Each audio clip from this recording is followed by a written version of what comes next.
make sure to give my dad a 5-star review.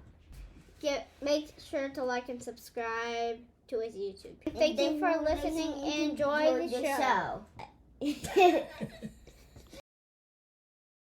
Kamala Harris.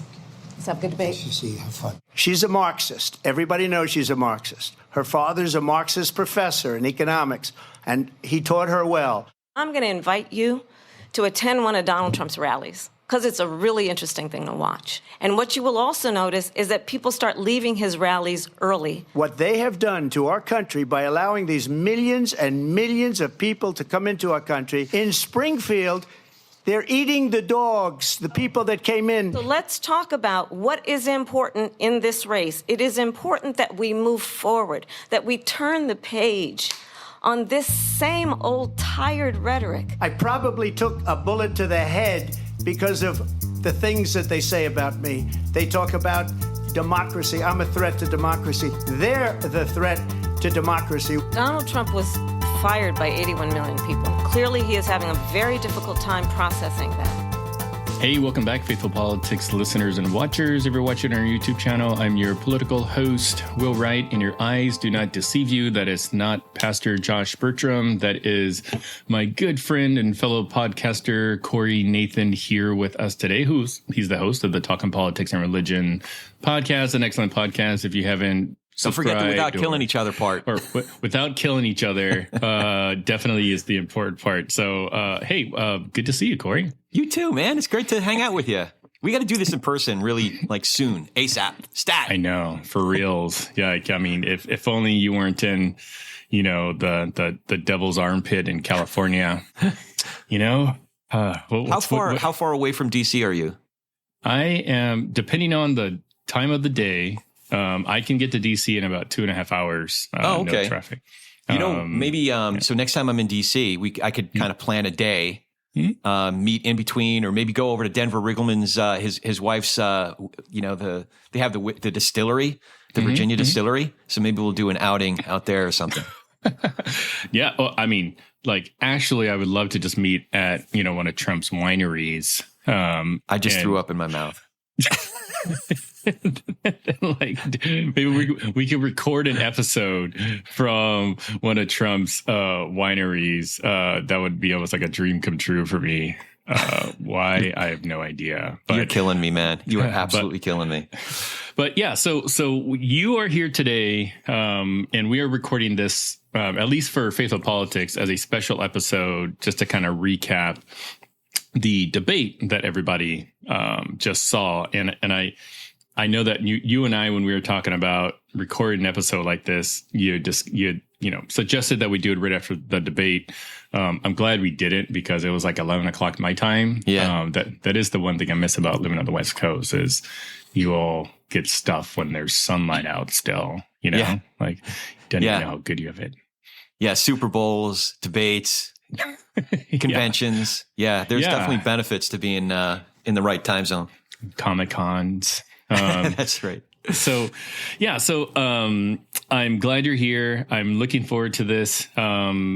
Hopefully we've gotten all the vibes out. So a lot of the stuff that I think we're going to end up talking about is actually like tangible, objective, not, how you're sort of feeling, whatever. But maybe that is actually probably a good place to start. Like, so give me your big takeaways, general impressions of the debate we watched.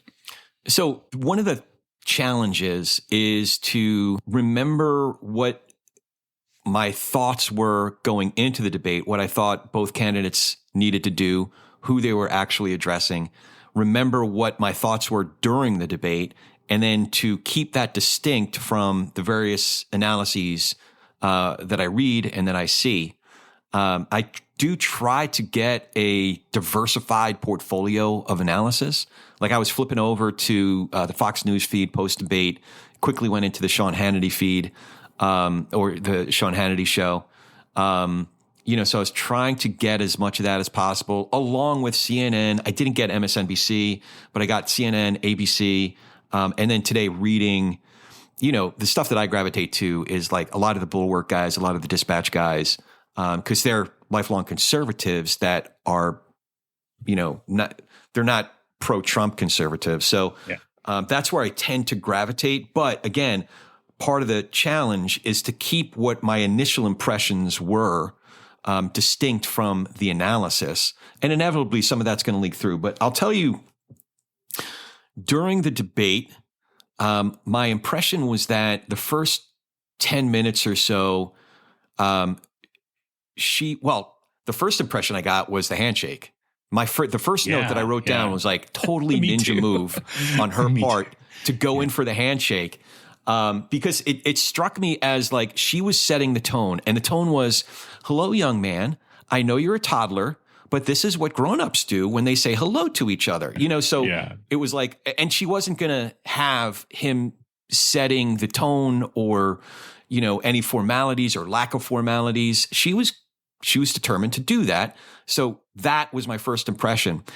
When the conversation started, I got the sense that exactly what we would have expected, that she was very well prepared. Although I appreciated how she mixed in stories, and connecting it to her own personal story, as well as enough policy without getting into the weeds. However, I did note that she did not quite get her footing. For example, I noticed that a couple times seemed like she had dry mouth. But she's on the biggest stage. There's a lot. I mean, the entire world is on the line, so I can understand why somebody might be a bit nervous there. But it's fair to say that she came off well, professional, prepared, ready for the stakes in front of her. And he was doing his thing, exactly what we would have expected. Freewheeling, improvising, not much substance, getting into the name calling right out of the gate. But I did get some immediate impressions from the visual, because at points I did turn the sound down. So I was like, what does this look like with the sound down? And he was not dominating that screen the way he has in other debates, whether it was the Republican primaries in 2016 or other presidential debates. He was not dominating that screen. In fact, he looked old, especially next to her. He did not look like he was dominating her in terms of size. One of the things I heard is that she's considerably shorter than he is. Even when she went in for the handshake, that was not clear. Maybe she was wearing the right size heels or something, but her presence was a strong presence. But as soon as she went in for the first hit, which was, I think she tried she took a couple of swings early on, but the first one that really landed is when she said, I'm going to do something a little different. I'm going to encourage everyone to go to a Trump rally. And she talked about the crowd sizes and how people got bored and started leaving. From then on the rest of the debate, Trump was in a descent that he could not recover from. He took the bait, hook, line, and sinker, and he just did not recover. Like the most frequent note that I wrote was, he's yelling. He's still yelling. He's still he yelled the entire time, and by the second half of the debate, it even looked like he was foaming at the mouth. Sweating by the end of it, hunched over. It just made him look worse and worse. And from a content substance standpoint, he didn't do himself any favors whatsoever. Now, his supporters saw exactly what they wanted to see. They saw Donald Trump, he's fighting for us. They saw what they wanted to see, because it takes a lot of, pretending, cognitive dissonance, ignoring the obvious in order to see what you want to see with him, and not see what you don't want to see. So not to disparage a lot of folks who might be tuning in that are Trump supporters, but it just takes a lot of effort not to see what's not, convenient to see with Donald Trump. But it was clear to me that to use Chris, what's his name? Chris Wallace's analogy, she pitched a shut. She didn't pitch a no-hitter, but she pitched a shutout. And if you've ever watched baseball, a pitcher pitch a shutout, that means usually a lot of times a pitcher's finding his footing in the first inning or two. He gives up a hit, gives up a walk, has to work through a touch and go inning here and there. But the rest of the way, once she found her footing, she was just nailing him time and time and time again. So that's a long way around the barn, but I think she did what she needed to do, because ultimately a huge percentage of the population is already locked in. It's a big Rorschach test. So whether it's 90%, 95%, 98%, huge percent of the population, Rorschach test. They're going to see what they want to see. It's confirmation bias. But there is the important part of the population, which she needed to do, certainly firm up her base and look presidential, but she needed to speak to folks who are not like us, who don't tune in, except every once in a while for things like this. 60 million people tuned in to broadcast television. We don't know how many millions of people tuned in on various streaming and digital options. So this is the time that people in Pennsylvania, Wisconsin, Michigan, Nevada, North Carolina, Georgia, and Arizona, who are either, I don't think there are true swing voters as much as in past elections, like the Obama, Romney 2012 election. But I do think that there are voters who either haven't made up their mind whether they're going to vote, or if they're kind of leaning towards voting and trying to make up their mind not to vote. So what she did, and what I think is helpful for her, even in the margins, is she excited a lot of people and gave people who are thinking about her reason to say, oh, I feel a lot better about her now than I did 90 minutes ago. Or folks that saw Trump and maybe were leaning towards him. Because I've known these folks. Bucks County, Pennsylvania, one of my favorite places in the world. I still have very dear friends there. They are one of those constituencies that Mike Madrid talks about all the time. College-educated suburban women. And a couple of those folks, the last time I saw them was 2 days after the Biden debate. And they were despondent.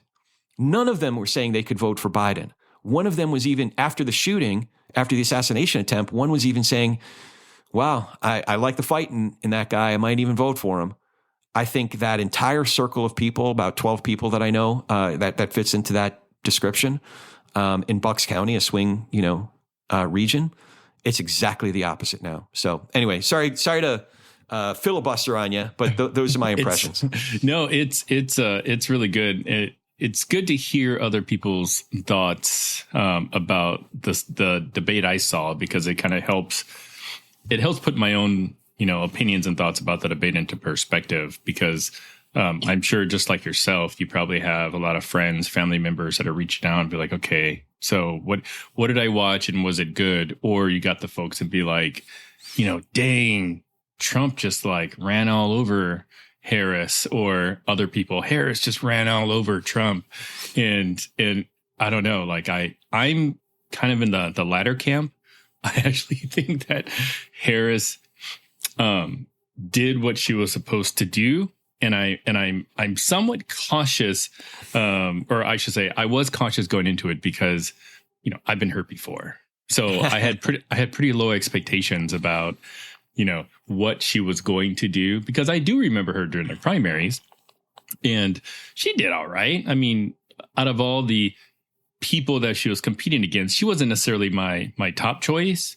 I thought Pete Buttigieg would have done a much better job, but he would have been my top choice out of that field. Yeah, absolutely. Yeah. So it was one of those things where I wasn't really quite sure what to expect. I mean, given sort of the previous 8 weeks, she's had a pretty fantastic, near flawless run with fundraising, campaigning. She's, doing all the things she's supposed to be doing, going to Georgia, all that stuff. So, it doesn't surprise me that she did well last night, but I definitely went into it with a little trepidation, because I just really wasn't quite sure. And I will say that I agree with you. The handshake was the thing that really caught my attention when she first, she was exuding a lot of like strong alpha K hive energy, and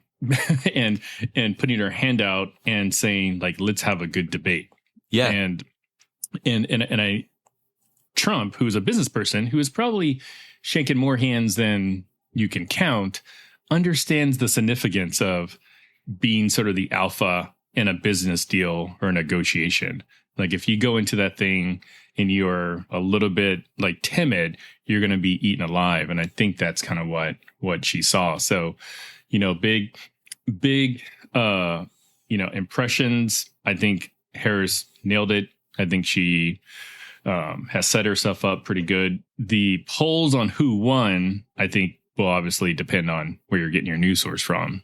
Trump posted something on his True Social account about, it was like 92% and 8%. Like 92%, the people thought that I won and whatever thought that Kamala lost. And it was like a Newsmax flash poll kind of thing. Right. But, I'm just like, hey, dude, like whatever you need to do to come to terms with the kind of night that you had, you do you. Mental health is really important in this country, and we should encourage people to seek it. So, key takeaways. What are some moments for you that you think really stood out above kind of all the other stuff? They're eating the dogs. That was the moment where I'm like, oh, okay. So the people that I'm talking about that are the ones that a smart politician understands that they really need to be talking to. The folks that aren't extremely online, aren't, watching this stuff and watching 6 hours of news, NBC, MSNBC, Newsmax, or whatever their favorite channel is every day. Like even my brother. My brother's a really well-read guy, but he's like, what in the world is that dude talking about? Like eating like what is he eating pets? And he posted something after the debate. He's like, reporting myself and my dog safe, from whatever dog eating, pet eating, monsters are out there. So that was a moment where I was like, oh yeah, he's off the rails now and there's no getting him back. So I thought that was a key moment. Again, I think the moment that really started to set the tone was the handshake.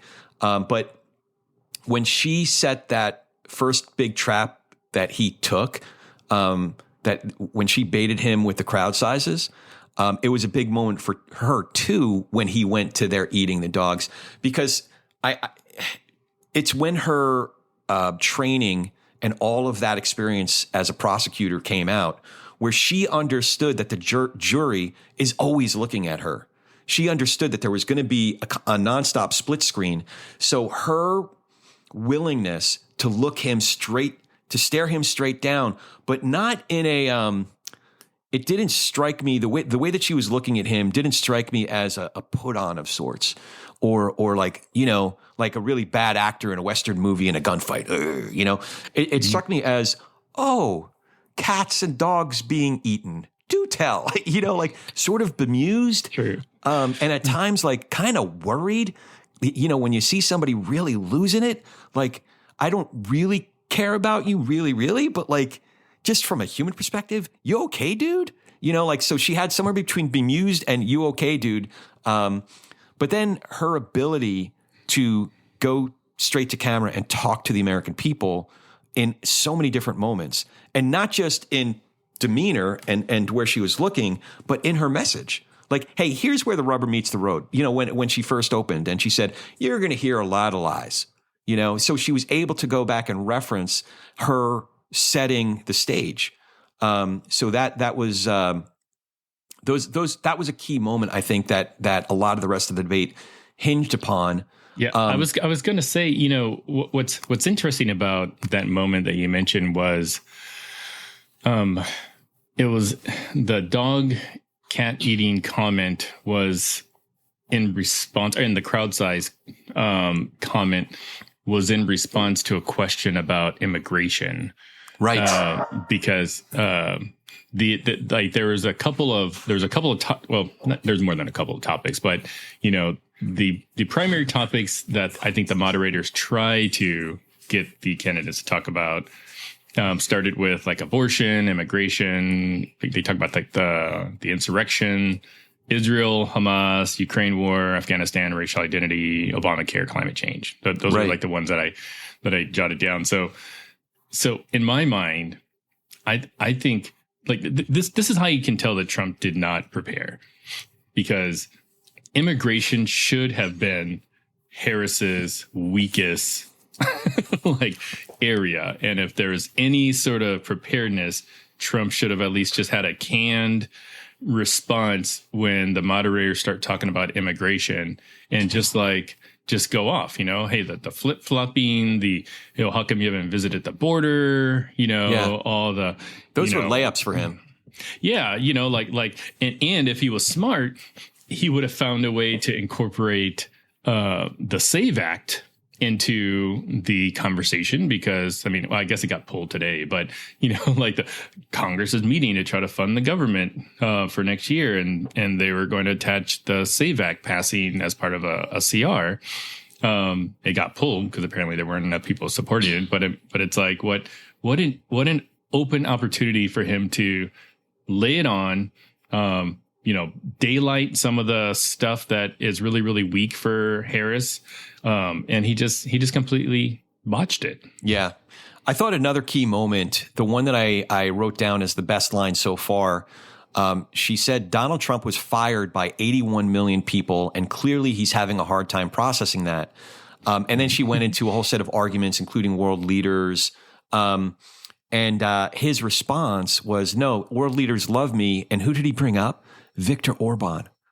I'm like, dude, you might want to bring up our allies and not authoritarians. Like, you're kind of making her point for her, So I thought that was another critical distinction for folks, again, like a lot of folks might not, again, we have to keep in mind that part of the reason to do this debate are for folks like us who are really plugged in, and this is, for me, it's a job, so I'm reading a lot, but for most normal folks that are sane, they might catch a news program once a week, maybe catch, 15 minutes of news on the way into work or after they drop the kids off at soccer practice or something. But that's it. So he should be talking to them. So I don't know if something like that lands the way it landed with me for normal people.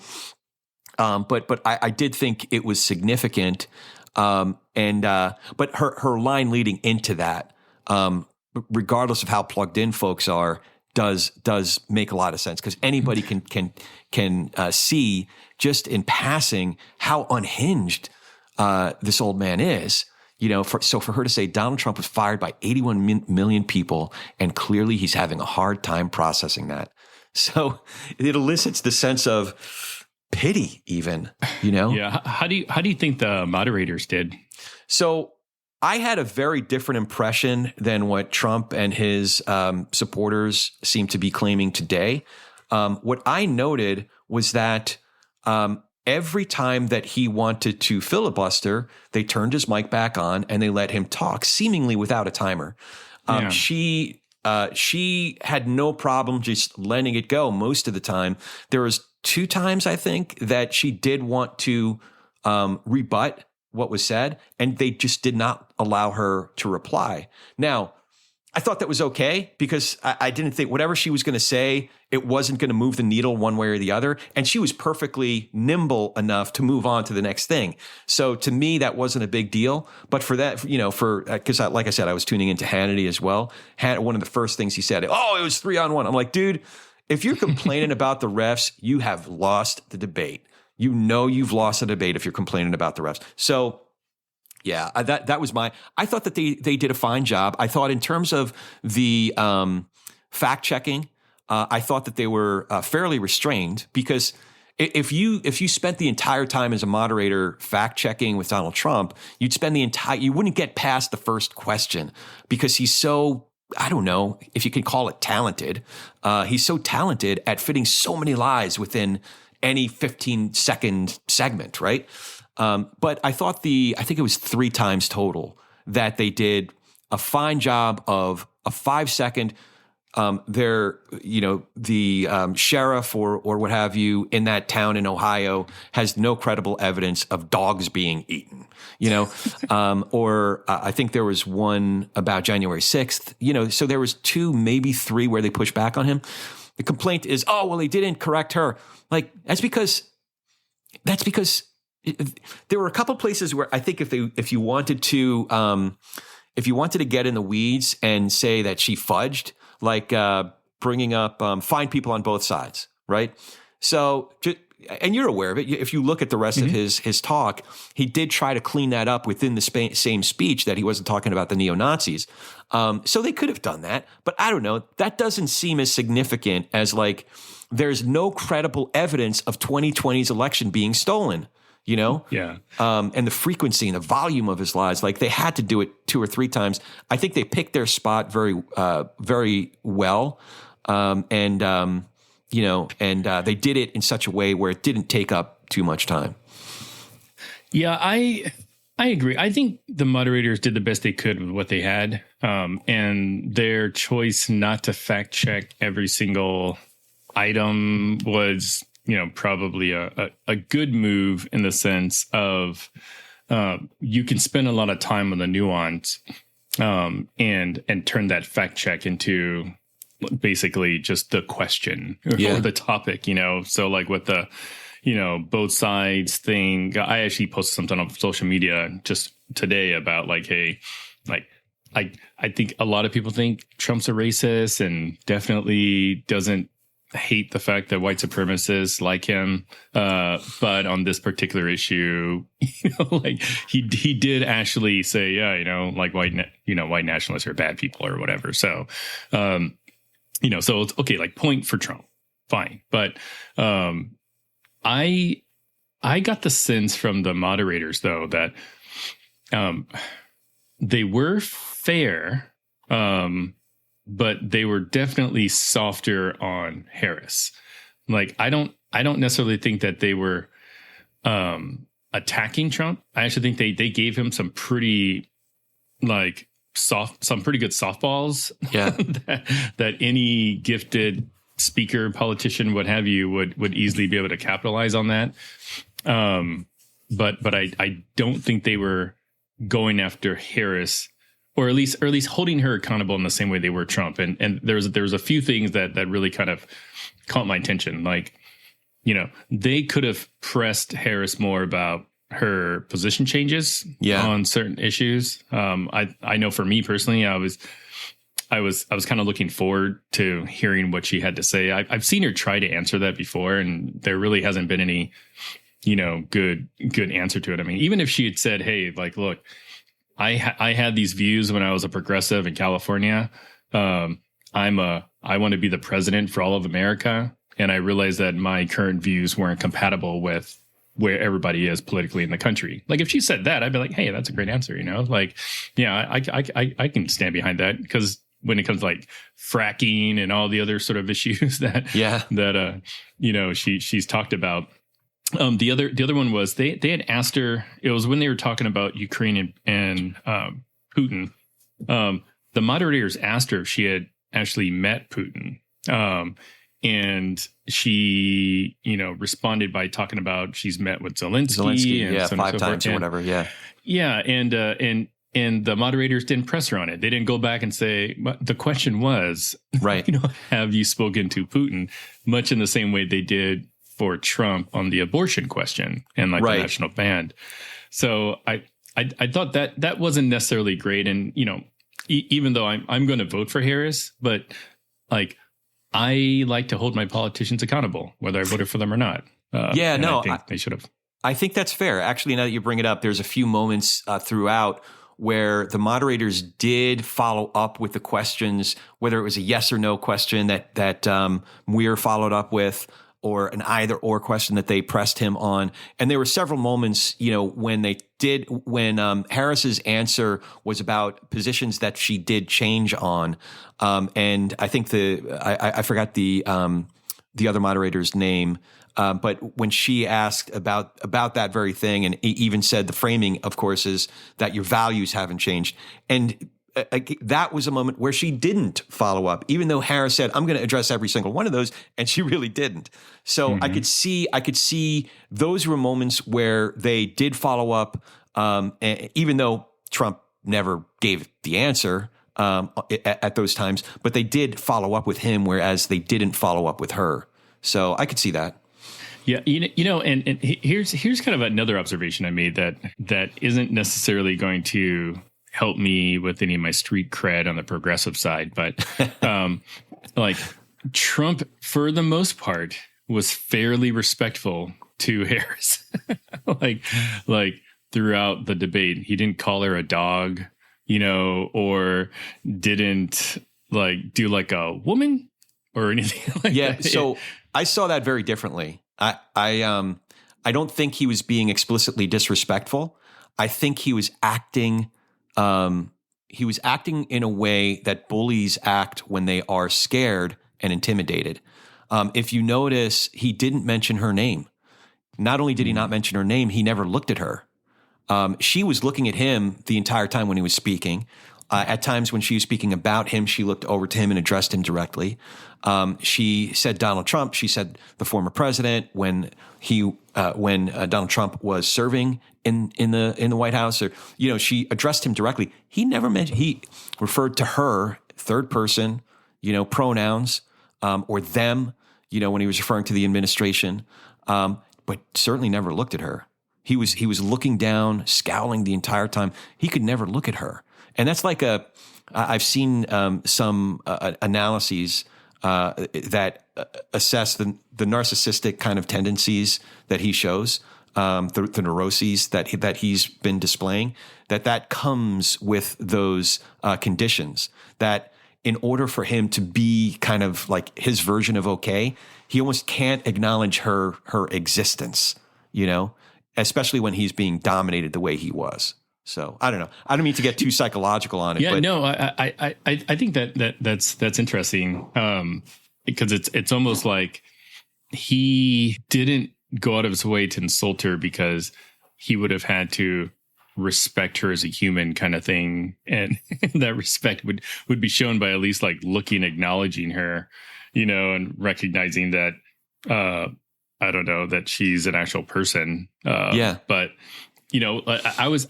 I was probably referring to the way that he has talked about women, and more specifically her, on, at one of his rallies or whatever. And it is pretty surprising to see him, feel pretty confident to talk about, this sort of rumor that she had to sleep her way to, the top of the food chain for the legal side in California.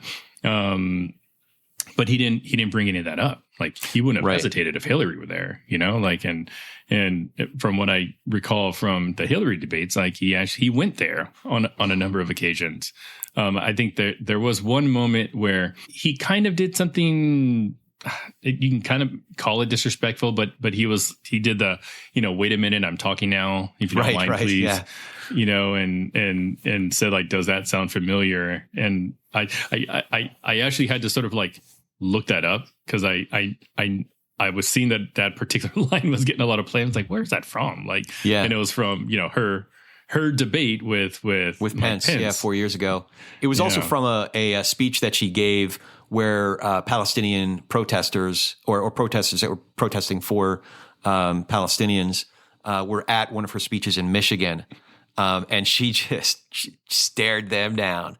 That was one of my favorite moments when I was still not completely sold, frankly, on Kamala Harris. And the way that she treated that moment was like, she's got this. She said, everybody's voice deserves to be heard. Yours certainly will be heard. Especially because she had just met with leaders of that group that was protesting. But she goes, but now I'm speaking. And she just gave that stare, that like mom stare, that like, and I was like, oh, I better behave now, That's what do you think about the concept of a plan? So again, he fell right into that trap, because she set him up to answer that much more cogently. I forget if it was a questioner or Kamala Harris, but somebody said, so you've had 9 years to come up with a plan to replace Obamacare. So what's your plan? Well, I have a concept of a plan. You really? So you have 9 years and you have a concept of a plan. I don't know. If I'm working for a client and I'm on retainer for even like 3 months, let alone a year or 9 years. And they say, well, we've been paying your retainer, so how we doing? And I said, I have a concept. That wouldn't fly, man. That just would not fly. So, yeah, I did not think that was one of his strong moments.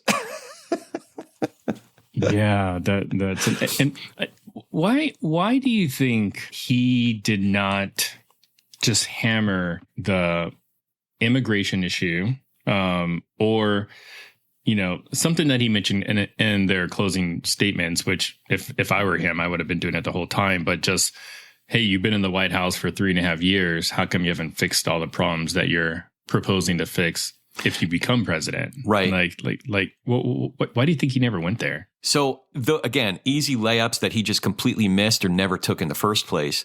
That the reason is that he's kind of temperamentally incapable of recognizing, of staying on point, of understanding that he had a couple of opportunities that would have been strengths for him, at least rhetorically or thematically. And we can argue about the merits of one once we look under the hood of the economy, for example. I look at the economy in a much more nuanced way than they tanked the economy. So again, setting the merits aside, but on a messaging on that level, it's a winning issue for him to hammer home. Or you're saying all these things, you've had 3.5 years to change it. Why haven't you done anything? I think it's because he was on the defensive. Once she started landing a couple of blows, and frankly, I saw this in the first debate with Biden, in the June debate with Biden, that even though what is going to be remembered historically is Biden's condition, and what ultimately led to him stepping down from the race. If you were paying attention, there were times when Biden still landed a couple of punches in that debate. One was when he referred to the World War I memorial in Western Europe, and how Trump disparages regularly, not just there, but has repeatedly disparaged veterans and soldiers and people who've given their lives to the country. That put him on his heels. And my notes at that debate was he needs to keep going there. So, because that clearly unsettled him. A lot of folks don't remember it because how can you not walk away with just this lasting impression of Biden just not being up to the task? But I think she and the folks on her team recognized that, and they prepared her for that. To land some blows just like that he couldn't not respond to. His ego wouldn't allow him not to respond to it. Small crowd sizes, your daddy gave you $400 million, things like that are the most predictable things in the world, but it's also just as predictable that he can't not respond to it. So he's spending 45 seconds talking about, my father gave me only just a fraction of that amount, and I was the best businessman in the world, and, he can't not respond to her saying, you went bankrupt 6 times, dude, So I think that's why he wasn't able to stay on task, is because he couldn't not respond to her putting out the bait and him, chomping at it. Yeah. So policy, what new policy did you walk away from the debate learning about from either of the candidates? I don't think there was new policy because, again, I've been trying to pay pretty close attention.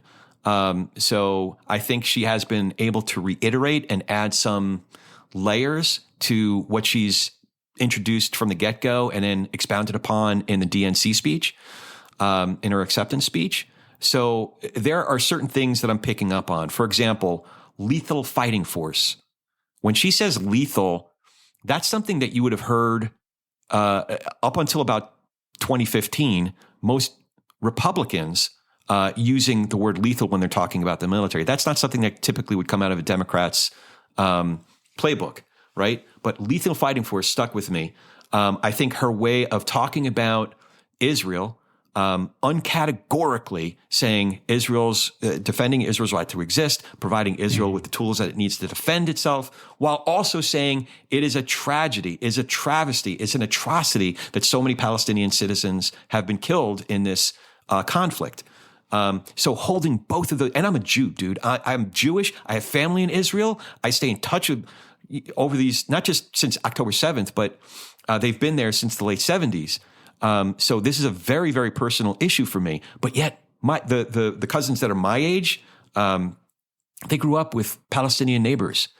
They went to played soccer with Muslim Palestinian friends.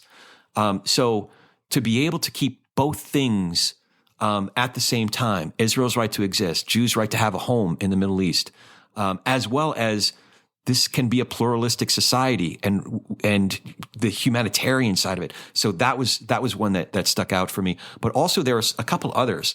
I'm really interested in hearing more. She did expound upon it a little bit, but didn't really have time to get into it, about building new homes.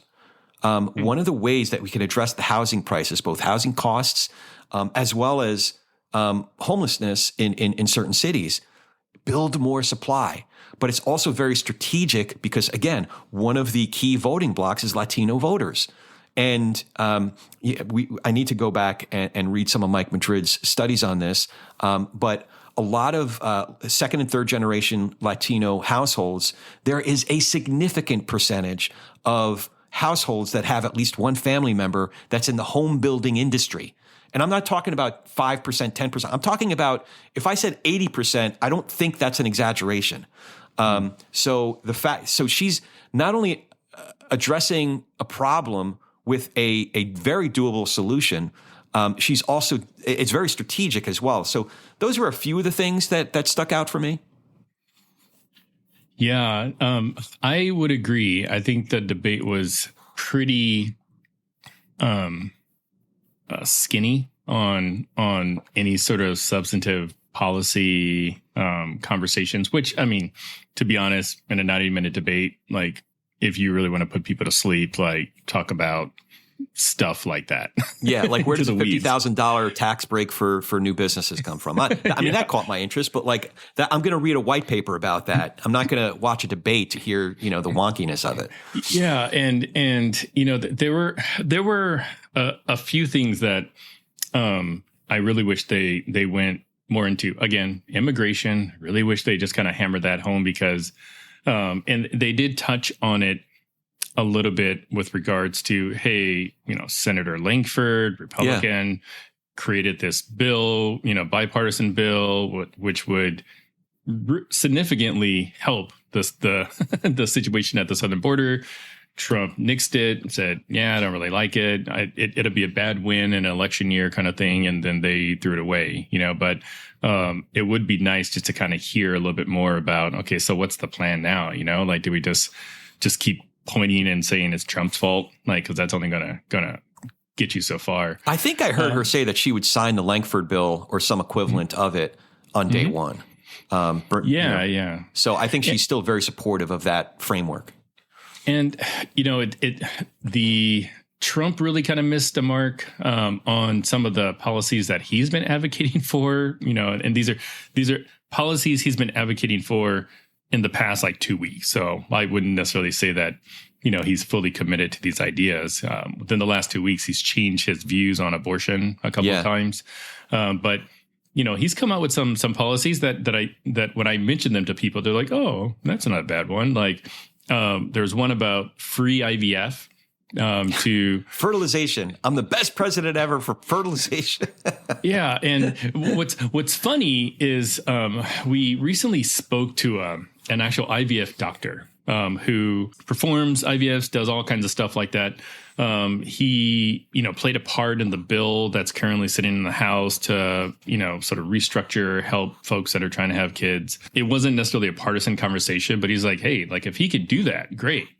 Like that actually would help more families out there have kids. But, the whole process is already kind of screwed up because what one of the things that he had said specifically about IVF is that, some places still consider IVF elective. And his argument is, I don't think parents or would-be, wanna-be parents are waiting in line, the infertility line, by choice. So to call it elective, really does a disservice to Americans. So in his mind, he's like, hey, if you can get insurance to pay for it, like he's all for it. So I think Trump really missed an opportunity there to, branch out to widen the aperture of his base, because I think that's what he's really, really missing right now. Because I think during the debate, Trump did a really great job appealing to his base, but not anybody else outside of that. Not anybody else. Harris, on the other hand, I think did enough to solidify her base. There's still going to be sort of those like factions that are not going to be happy with her policy on, Israel and Palestine and whatnot. But I do think at the end of the day, they'll probably end up voting for her because they're like, it's either her or Trump. So it's like, it's going to be her. Trump also recently came out and said, hey, he supports legalization of marijuana. I think that was a Truth Social post. So, take that for what it's worth. Because somewhere in that day, he also was promoting Hulk Hogan's new beer. Whatevs. But so as far as like, policy, not a lot. The last thing I'll point out, though, and this is kind of a part that's sort of important to me. It's an area that I try to immerse myself in, and that's just national security. When they were talking about the war in Ukraine, it's not really popular from a progressive standpoint to just be given a bunch of money to go to war and stuff like that. But I think that she sort of walked that line as best as she could. But I was surprised that Trump would not commit that Ukraine should come out the victor of whatever conflict. It seemed like that would have been a real easy win. It probably would have been what all the Reaganites would want him to say, and he tries to sort of make this argument that, Putin would have never invaded Ukraine if I were president still. It's like, dude, he was in Ukraine when you were president. Right. Remember the whole reason he got impeached the first time? Yeah. And I think what's really, really important just for the audience to know, especially with his relationship with Putin, during his presidency, he looked at unilaterally lifting sanctions on Russia in 2017. And it was so concerning to Congress that they actually had to step in and pass a law that had a veto-proof majority to stop him from doing that. I mean, just think about that. 2017, Republicans, they own Congress, right? Right. And they had to do that. I think the reality when it comes to especially Ukraine, number one, I think David French's assessment is correct in that 50 years from now, 100 years from now, there's a cat lady, whatever, and eating pets. And this is going to be lost except in, some coffee table book of the silliest things that happened in the 2020s. But what we are going to be talking about, and that's going to be taught in history classes, is the sovereignty of a democracy in Eastern Europe going to be protected and supported by the post-World War II NATO alliance? And I think that the only reason that Trump could say he would end that war in a day is because he would give to Putin. Number one, he would pull out all support of Ukraine, and he would basically give Ukraine to Putin. That's one way to end the war. But I think the bigger picture, though, with Trump and policy is there's no reason to talk about Trump and policy. For one reason, for one thing, what he says today is going to be completely different than what he says tomorrow. You could point to certain things that you liked that Trump did, whether it's getting Supreme Court justices appointed, if you like those. Number one, I would say those were not Trump appointed justices. I would say that those were McConnell appointed justices. You could say you might have liked his 2017 tax law. That wasn't Trump's tax law. That was Paul Ryan's tax law. It looked a lot more warped than what Ryan's plan was that he'd been working on for a couple of decades. But, those weren't his. He happened to be a broken clock that was, sitting on the right time when it hit him in the face. But the other thing, and here's the most important thing, is if Kamala Harris loses in November, she'll concede and she'll participate in the peaceful transfer of power. If she wins, for me personally, I know, just like with a state assembly member here, I knew that I'd have 75% of the time or more that I'd disagree with her on a policy by policy basis. But I also knew that she was a person that would bring me into the room, especially on small business matters, and I could have a conversation with her and we could find points of agreement. And because she was a Democrat and she knew that I was a small business conservative, I knew that with her having won the election, she'd win out most of the time. But the fact that she allowed me in that room and that conversation, and on a larger scale, I don't expect Kamala Harris to have me in the room per se, but I do feel like there's going to be policies that I disagree with, but because she's committed to the basic fundamental workings of our constitutional republic, that's how it's supposed to be. I'm supposed to have policy disagreements with her. The contrast is if Trump loses, he's not going to concede, and he's not going to participate in a peaceful transfer of power. And if that, he's already saying that's what and he talked about that last night.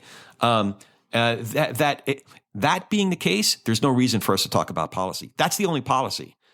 If we can't get to basically continuing the American experiment on one of the fundamental pillars of this democracy, there's no reason to talk about. He doesn't have policy. That's the policy. That's the only thing that we need to talk about.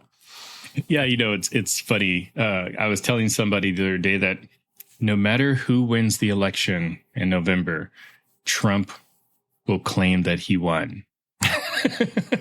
So it's like, it doesn't really matter at this point, So it's just a matter of, will Harris say she won or will she say she lost in November? That's really the thing that you have to focus on, because Trump is going to claim victory no matter what. But so, all right, what happens next, you think? I was going to ask you that. Okay. Love to, because nobody like the real, A-listers that are on CNN, they don't like to prognosticate. But I guess because, I don't know if we're in AAA or AA or whatever, we're like semi-pro guys. Let's prognosticate, man. Yeah. Well, it's too early to really know how the polls are going to be affected at this stage. So, we don't have the Nate Silver model to kind of go off of. We got like a lot of flash polls, and we'll be looking for the focus groups. But, I think there will be another debate. The Harris campaign offered to debate again. I believe this time it's going to be on Fox, which is the same venue that Trump initially had asked for. Now, as of the time of this taping, I think he's having second thoughts. Sure. Framing it kind of in the context of, well, only if you lost, you're going to have a debate kind of thing. Yeah. I don't think that, again, like any sane person watching the debate last night will say that Trump won hands down, much in the same way that I don't think there's a lot of people watching the Biden-Trump debate saying, oh yeah, Biden nailed him. Like it was all over. He's the reigning champion of debates, which is something the GOP is putting out right now, And so I hope there is another debate. I'm bummed that the debate probably won't be at VSU, which is here in Virginia, Virginia State University, which is a historically Black college. And it was originally going to be planned there when Biden and Trump are going to debate. So I'm kind of bummed about that. But I think if the Harris campaign is smart, they'll keep it on their calendar. And even if they have to debate an empty podium, I think that they will, because they'll just get the airtime. And I think after the debate, we're going to start seeing more and more surrogates come out of the woodwork to support Trump. Because I think that there was a lot of I don't know, people just don't really know. I was really surprised that both Cheneys came out before the debate, to support Harris. But now after the debate, I think that we may start seeing a lot more Republicans coming out saying that, I don't know what it was that we just looked at, and how long is it before the GOP decides to have a convention where JD Vance is the nominee. But yeah, I definitely think that Harris is going to capitalize on this. And, she now has the Swiftie caucus. So she'll have the Tea Hive. I think that's what, I don't know what they're called, but Swifties, I guess. So who knows if that'll have an effect or not. But all we know is that Elon Musk has offered to impregnate her. So, I think what we see next is I don't know if I'm going to be paying as close attention to polls. I am curious to see what the polls look like. Certain polls look like about a week and a half, 2 weeks from now, because that's when I think we'll start to see if there was any bounce that Kamala got from this debate. But the bounce, like if we see an overall bounce of 2 points, I think that's going to be a lot. So what I am specifically looking for, if I'm going to be looking at polls, is I'm going to be looking at respected state level polls in those swing states, Pennsylvania, North Carolina, like, you know the ones, 7 states. There was one from Marquette that I think is really good for Wisconsin that gave Harris, I think, a 4-point edge. So those are the types of polls, like good, solid polls that are especially good on a state-by-state level. But in particular, I'm looking for any data that shows me about particular voting blocks, whether it's independents, undecideds, Latino voters. You know, I'm going to be looking in those crosstabs. You know, for Latino voters, for example, the numbers over the last few days, last week, have not been good for Harris. Not to say she's winning, but Trump's support is still somewhere between 36 and 41% Latino voters. Any number that's north of 35% for him in terms of Latino voters, that's not good for Harris. He needs to be low 30s, if not high 20s, and that's when it'll start to be better news for Harris. So those are the kinds of things I'm looking at. The other thing I'm looking at that it's going to be hard to measure is the ground game. I think the biggest difference, and what Harris has done since that Sunday that Biden stepped aside and then, half hour, 45 minutes later endorsed her, is her organization is just hitting it on all cylinders. And the numbers that I'm hearing, not just in terms of fundraising, because at a certain point, the dollars only go so far, in terms of, for example, media buying, sorry, Charles is very excited about it. All of the inventory there's nothing on the shelf. Yeah. At a certain point, the money only goes so far. Sorry, he's so excited. But the ground game in terms of organization and volunteers. So, for example, I heard that Kamala's campaign has dozens of offices around Pennsylvania, and Trump only has 2. My numbers might be a little bit off, but that makes a difference, because at the end of the day, this campaign isn't about turning a Trump voter into a Kamala voter, or vice versa. I just think that it's just so locked in. So what it is getting Kamala curious into Kamala voters, if she's going to win, or Trump sympathetic to, you could stay home or vote for whoever, your wife, So that's where the ground game comes in, the enthusiasm, turnout. How important do you think the VP debates are going to be? De minimis. Because I thought going into this one that there was a 90% chance that it was not going to have any effect. I left a 10% possibility that she was going to be so strong. And I've been watching debates since junior high school, since 1984.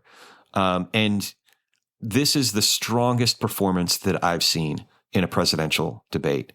I wouldn't say that Trump's performance was the weakest, because Biden, I think, arguably, objectively, was the most consequential, if you want to call it that. But her performance was top tier, if not the strongest. But the VP debate typically doesn't have that much of an impact. I don't give it as much as 10% possibility, like I did for this one, where I do think it's going to have an impact, even though it's maybe a couple of points. But it has impact on the margins because of how strong it was. I just don't think those are the politicians that Governor Walz and Senator Vance are. What Senator Vance is going to do. You know how he takes a question and answers it with 3 or 4 words, and then says what we should be talking about, and it just goes through his talking points and attacks. We know that Governor Walz is going to be Coach Walz, and he's regular guyness, but a pretty good politician at that. Assistant coach, right? Yeah. So I think we know it's a pretty good chance that we know what to expect. I just don't think that's going to have a significant, unless there's always that possibility, because we've seen, we saw what happened in June. So there is always that possibility, but it's still their VPs. I just don't think it's going to have a significant impact.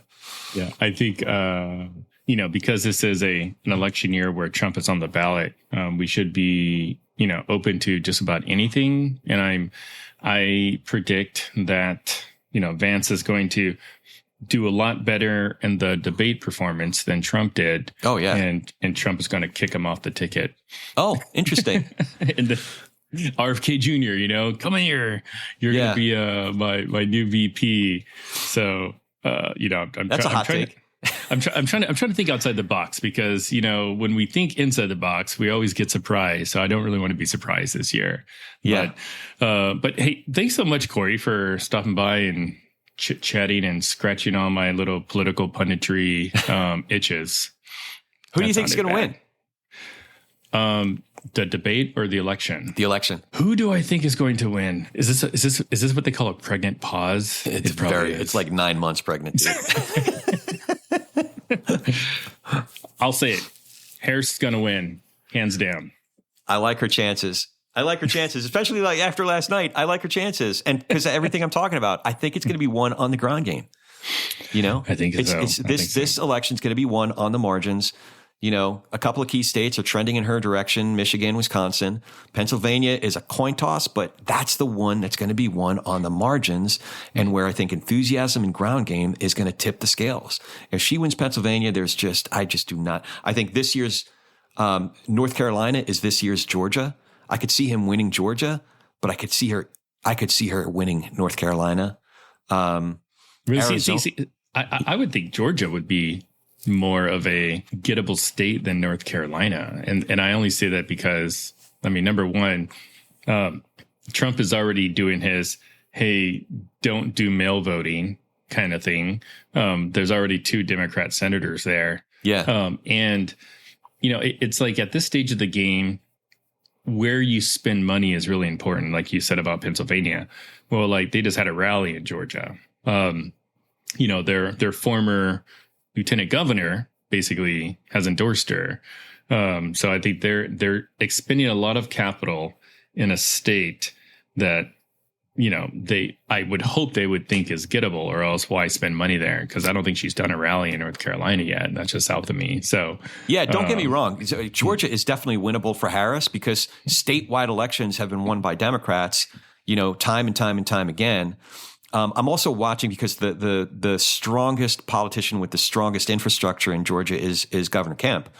And I'm curious to see how, if you would have asked me before 2 weeks ago, I would have said he's not going to put any elbow or shoulder behind Trump's efforts there, which could significantly hamper his Trump's possibility of winning there.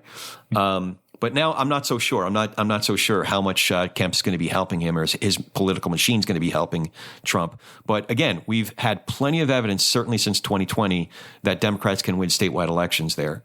So I'm not counting it out. I'm just saying I like North Carolina because, number one, the population has changed there. The makeup of the population has changed. I also think I'm trying to pay some attention to whether the Harris organization has efforts in the western part of the state.